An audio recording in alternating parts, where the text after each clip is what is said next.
I just wanted to take a few moments before we begin and before Jim introduces our morning keynote speaker to just reground us in the conversation that took place yesterday.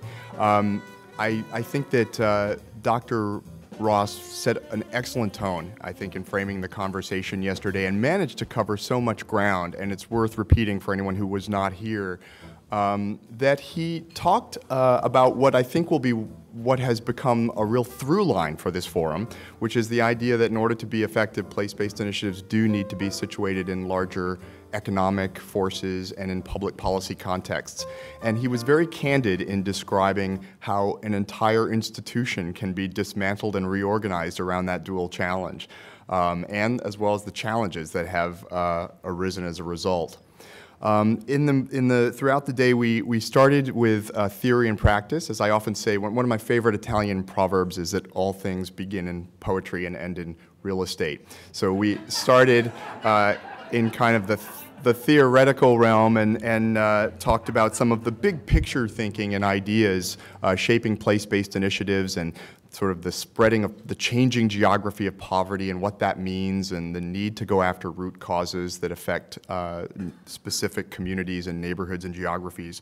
And then it was really, I think the challenge yesterday, of course, was choosing between the concurrent sessions, because we had excellent conversations about the need to not look at deficits in communities as much as assessing the ability for opportunity and mobility.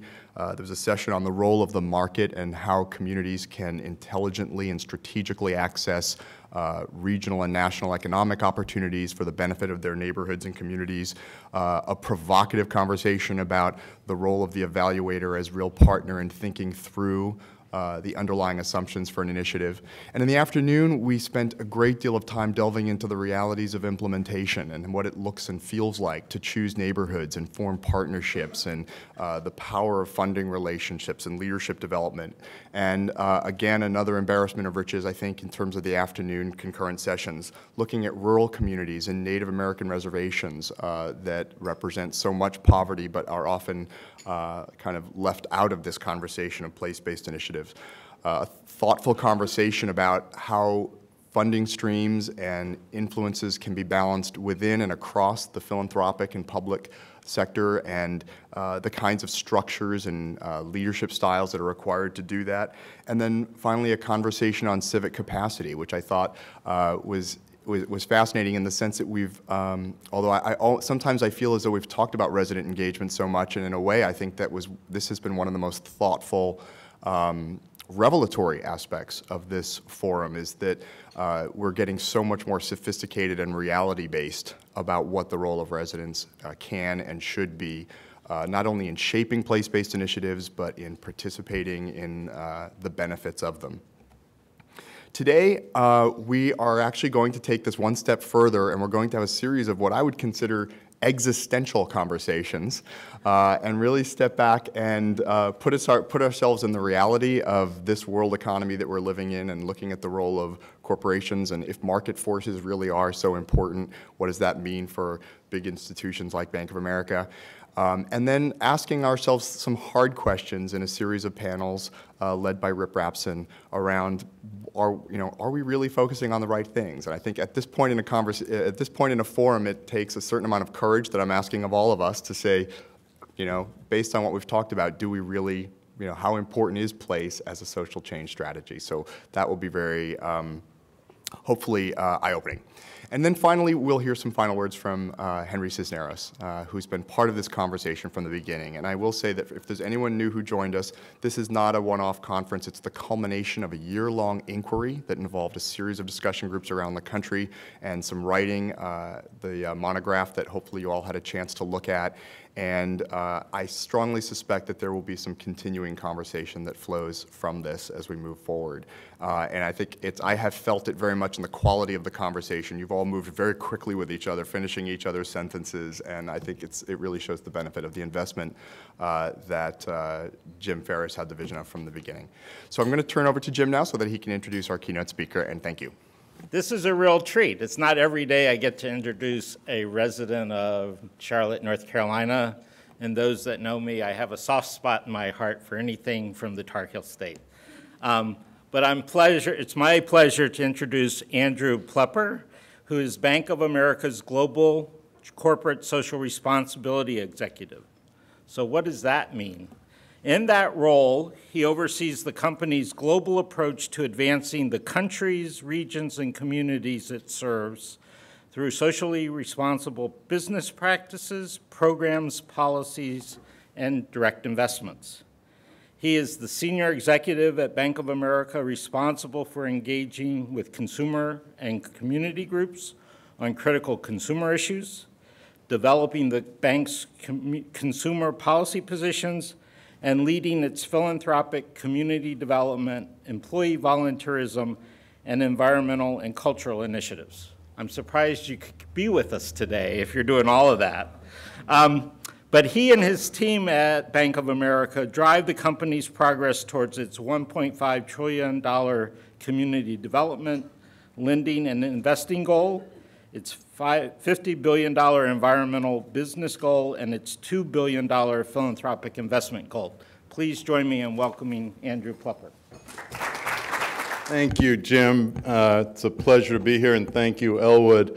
Sorry I'm not wearing a tie. I figured I was coming to LA to an academic institution. It was a no-brainer to leave the tie back in Charlotte, but when I saw Elwood all dressed up, I got very uncomfortable. So forgive me. I was really, it's like it's LA. So when Elwood invited me, I thought this was really a great gig. Get invited out to LA and on a Friday in December. Thought I'd work in a little beach activity and get a nice speaking fee, and really all sounded great. But now I'm here for 12 hours. The beach thing went out the window. I saw that we had to pay, actually, for me to speak, as opposed to the other way around.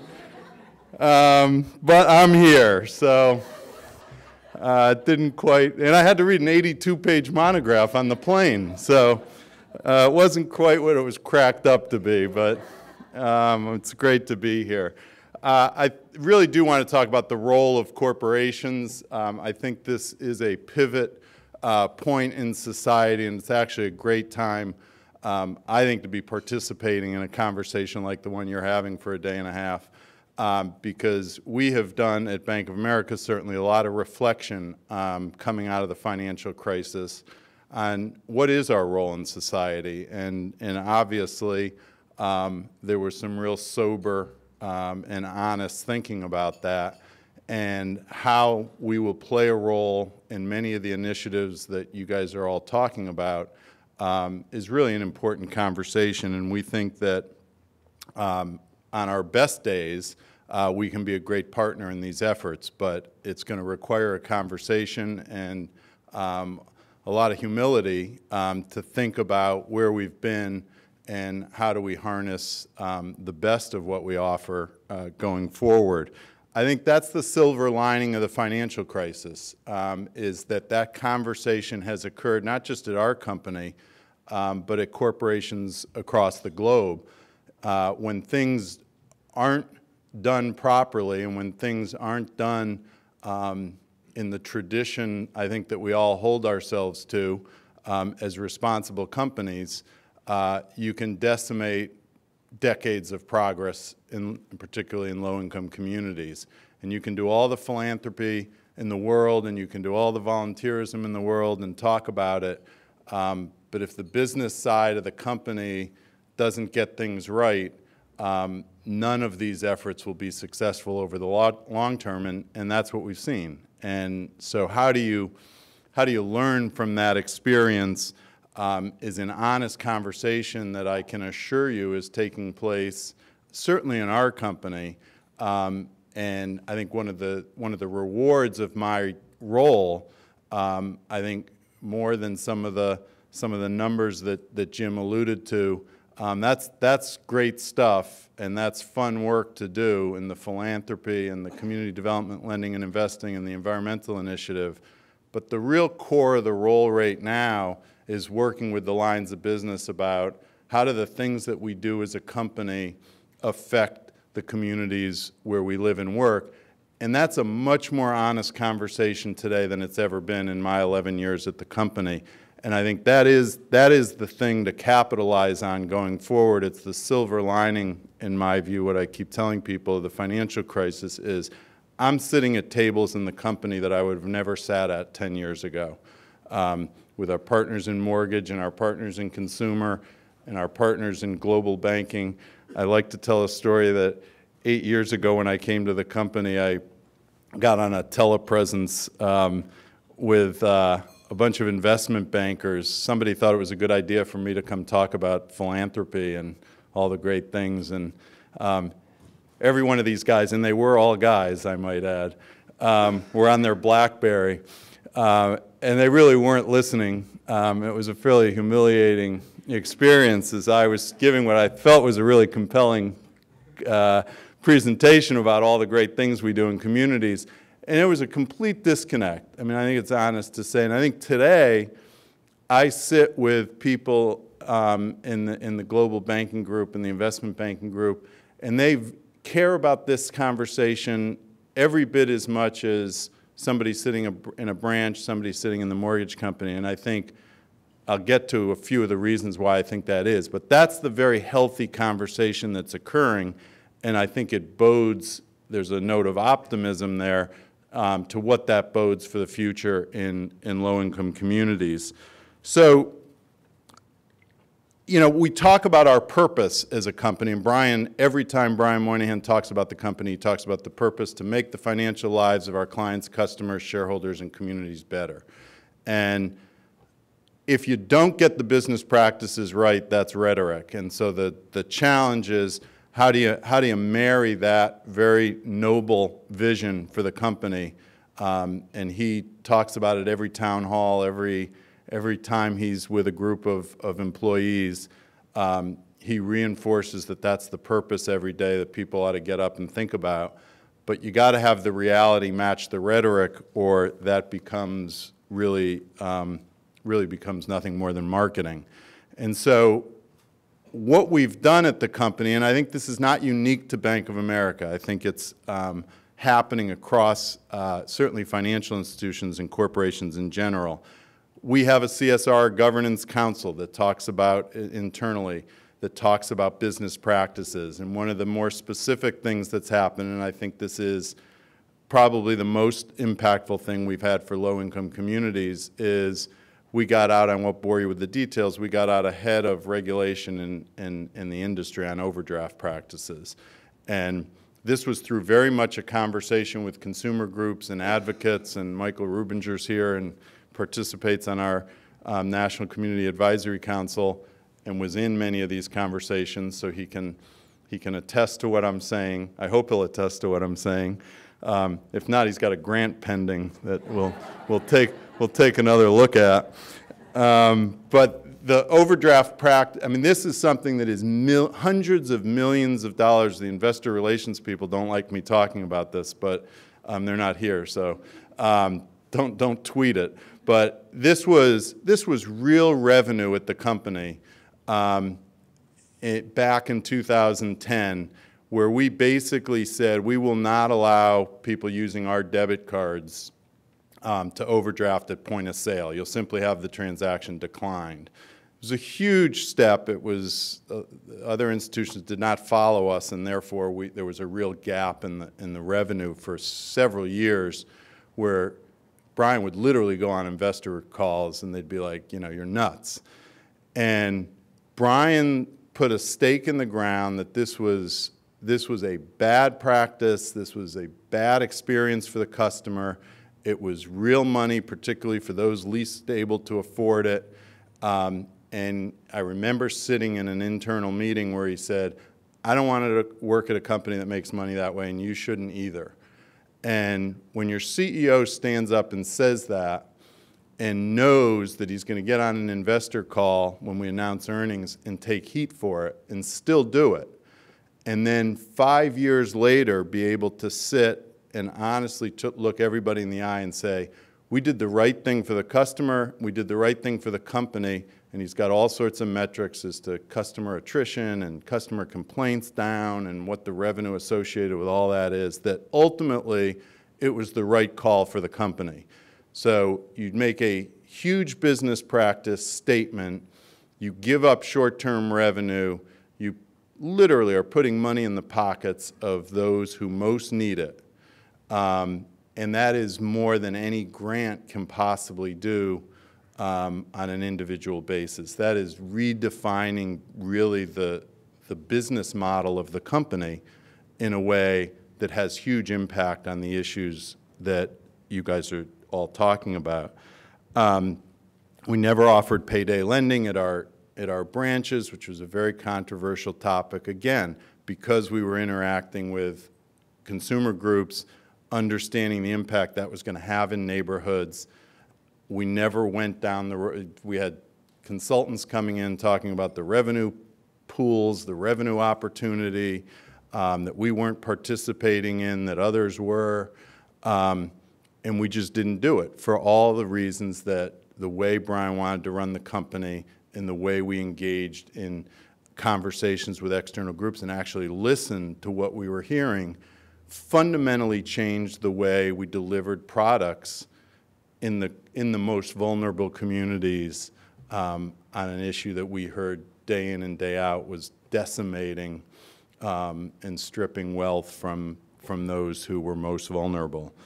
So the point I'm hopefully making is the way that you run the company, the business practices, are the real thing beyond philanthropy, beyond volunteerism, how you can impact place-based efforts. And it is, as Elwood talked about, it is sort of the 30,000-foot view, but ultimately it is the way, I think, going forward, we're going to be impacting the low-income communities where we're all trying to see social change. And you can't do that if you've got silos in a company where you have philanthropy and community development over here and people making huge business decisions about products, practices over here and not interacting. And I think the fundamental change and the thing I think I'm most proud of at our company, and I think the reason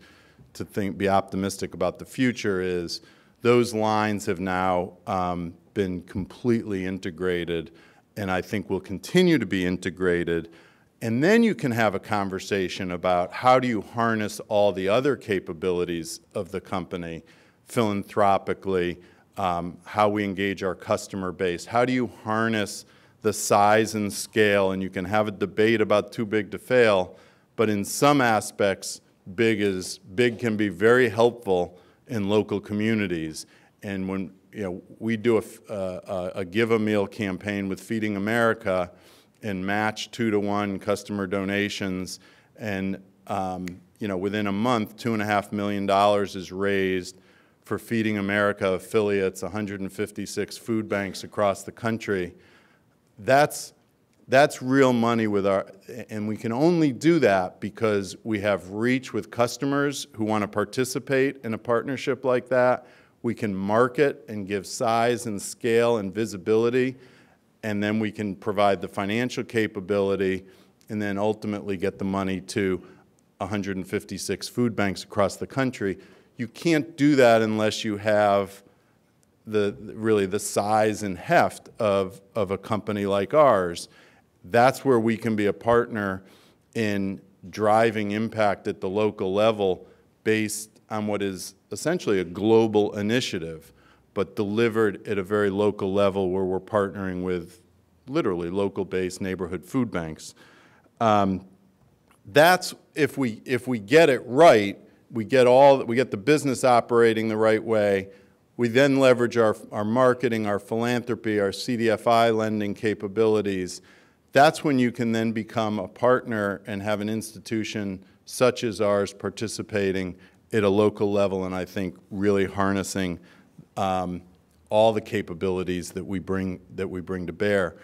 The reason I think that this is going to grow over time, and the reason that I don't think it's just Pollyannish and sort of idealistic thinking, is because now all the stakeholder groups I think, are driving this kind of change. So I don't have this conversation just with nonprofit groups now. I have it with all of our wealth management team, U.S. Trust and Merrill Lynch people, who say all their customers, particularly millennials, are interested in impact investing. And that is the hottest thing that they need to offer their client base. So the wealth management, I think, capability at a company like ours, when you talk about $8 billion of assets under management, that dwarfs any of the philanthropy that we're able to deliver in a community.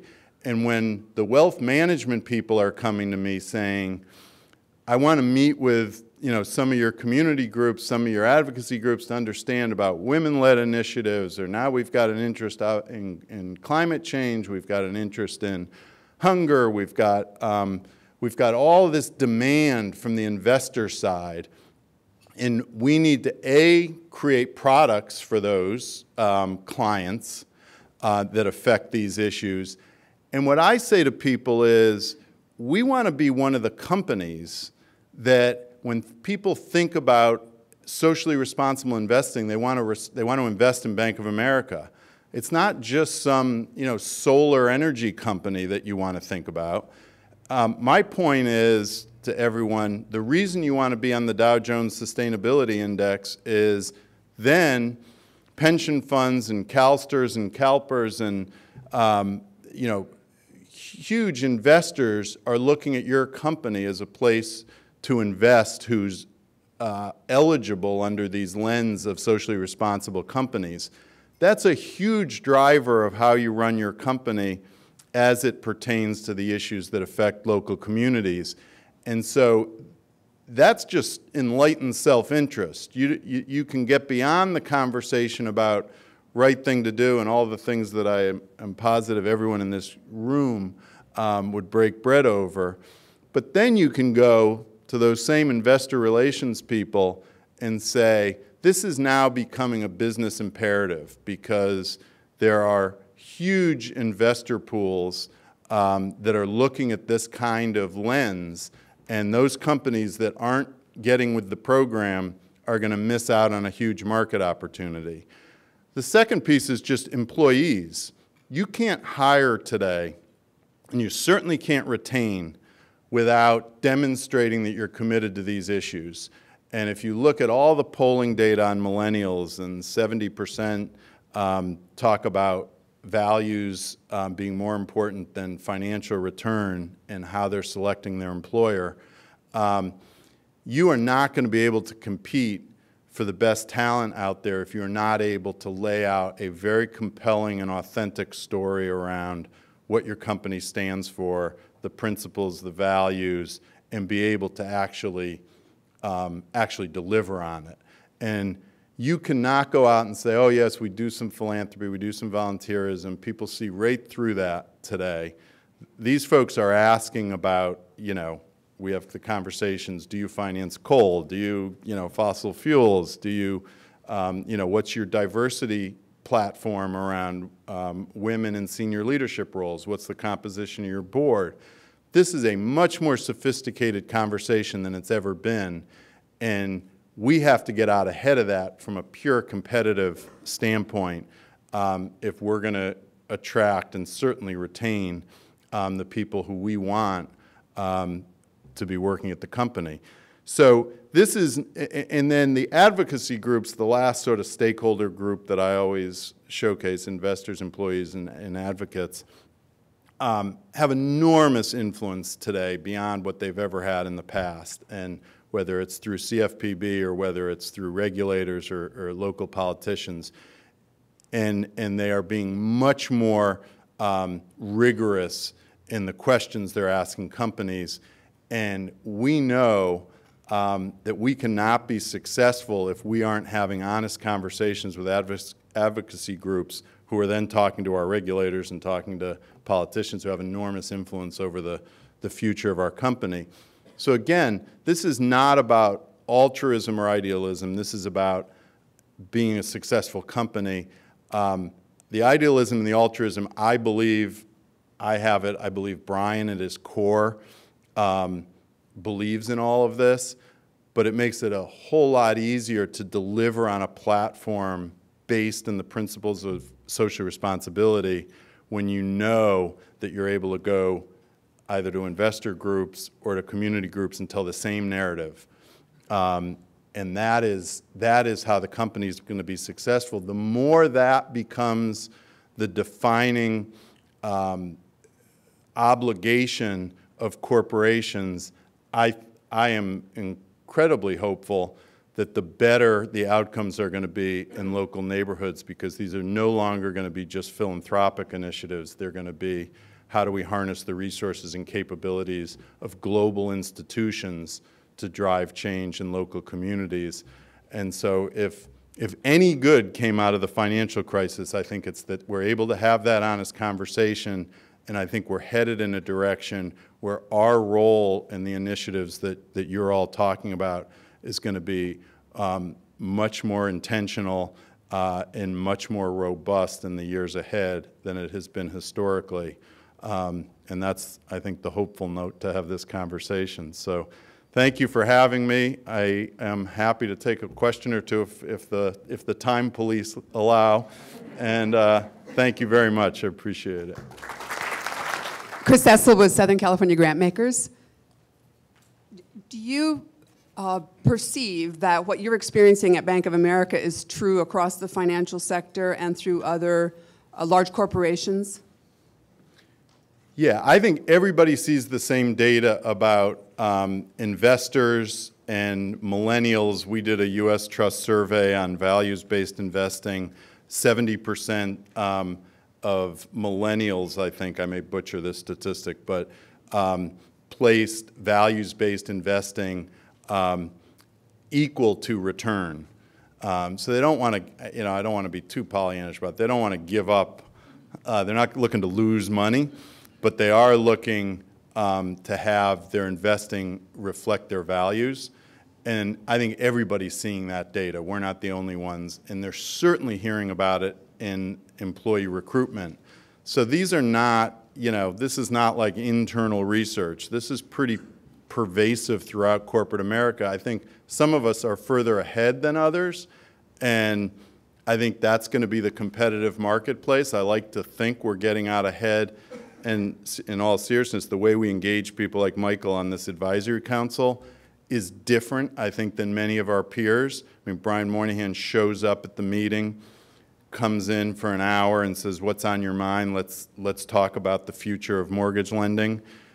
I don't think a lot of CEOs across the country are doing that, which I'm encouraged by because I think it's a competitive advantage for us, but I think it's definitely the trend. Hi, Jessica Behrman. I was struck by your sort of comments about the partnership with Feeding America, and I was wondering whether there's also a policy agenda, because food banks are really only necessary, or one could say that they're necessary mainly because of food stamp policy, or whether the dynamics and politics of that just get too tricky. Yeah, well, it's interesting. The World Food Program, yesterday there was a big article. They're $70 million short because other nations aren't making their contributions. So if you talk about world hunger, there's huge policy implications, both domestically and globally. It's tough. I mean, I'll be honest. We're asked often to weigh into political conversations about, on both sides. We were certainly asked to file amicus briefs around same-sex marriage. It's really hard because we got, just be brutally honest, we have 50% of our customer base on both sides of almost all issues. And I learned the hard way when I got to Bank of America, and my first official act, again, don't tweet this, my first official act was to suggest that we should no longer fund the Boy Scouts. And the edict went out by the new kid on the block, and I got calls from Georgia at the time. Literally, they were introducing legislation to ban the state from doing business with Bank of America because we didn't fund the local Boy Scouts in Valdosta, Georgia. And I had the commercial banking people calling saying, who the hell is this guy, Plepler? And what the, well, we just lost the business for the state of Georgia. So it's really tricky to get, if it's not directly related to the line we always draw to our business. Now, I will say, Brian was one of the only people to stand and support the creation of the CFPB. And everybody took shots at us like we were blocking the CFPB, we were opposing it, and Brian was like, I think there's a perfectly appropriate role for the CFPB to play coming out of the financial crisis. We have no problem with the creation of the CFPB. So there are times when it directly pertains to our business that we're able to stake out a position. It's a lot harder to get into food stamps or gay marriage or the social policy issues. All right, well, thank you very much. Appreciate it.